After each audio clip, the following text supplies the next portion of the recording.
Welcome to the Wholehearted Truths podcast, where we have got a little bit of sass mixed with grit, grace, and a whole lot of faith to lead you to endless possibilities.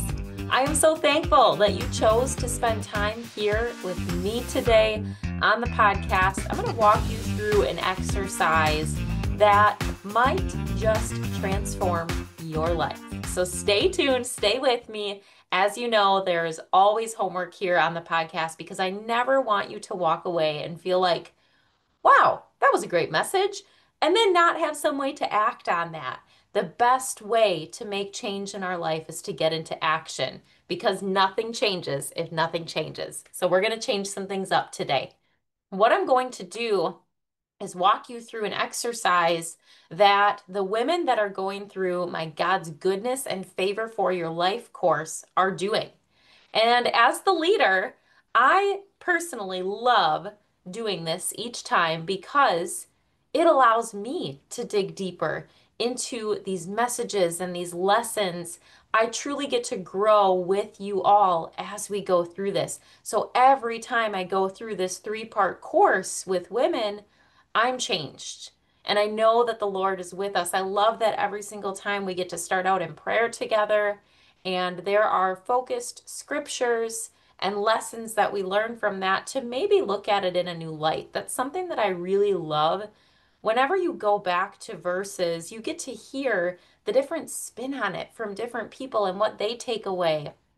And it encourages great conversation.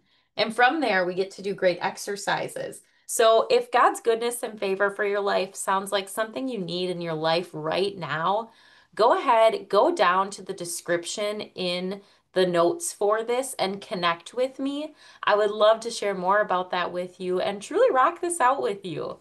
So, here is the exercise, okay? If you're watching on YouTube, you could see my sheet of paper.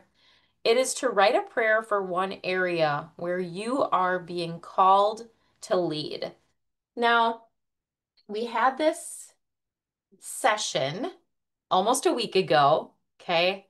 And I said, oh, I should really, like, mental note, I thought I should really go back and do that too. That's good. Write a prayer for one area where I'm being called to lead right now in this moment because it's different now than the last time I ran this course. So that had happened. That was on a Thursday. And on Monday, by the way, I used to be in counseling at church. And though those sessions have ended, I have held true to my counseling hour, as I call it, on my calendar. It's an appointment that I'm doing something for myself.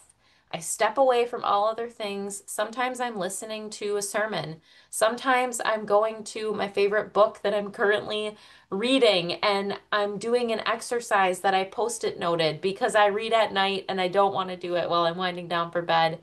Sometimes I'll do those exercises. But this week I was called to go back and do this. And it's been sitting on my table, and now I get to see it every day. And I'm reminded of that. That's another thing I encourage people to do to make something a habit. It has to be in front of our faces first. So I leave that on my counter because I want to be reminded of those truths and what I'm working toward. And this is something that can be really powerful for people.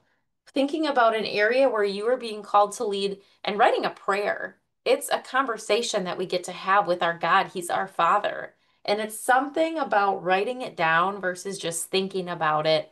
So, ever since that moment on Monday, it's now Wednesday, I've thought about it so many times, and I've seen it actually in conversations and things that are coming up and happening in my life within the last 48 hours. It's very cool. We have an awesome God, don't we? I'm so thankful. So I hope today that this is going to inspire and encourage one of you that's listening. If you grab a sheet of paper and a pen and you write it down, please snap a picture of it, post it on social media, tag me in that. I love that stuff. I love to see what you're doing. And when we share on social media like that, we are then encouraging and inspiring thousands of other people to possibly do the same thing. I love it. So, God's goodness and favor for your life. There you have it. There's a little taste. Again, if you want more information about the full course, please reach out to me, send me an email or a direct message on Instagram or Facebook. I can't wait to hear from you and how this might just transform your life. We'll see you next time.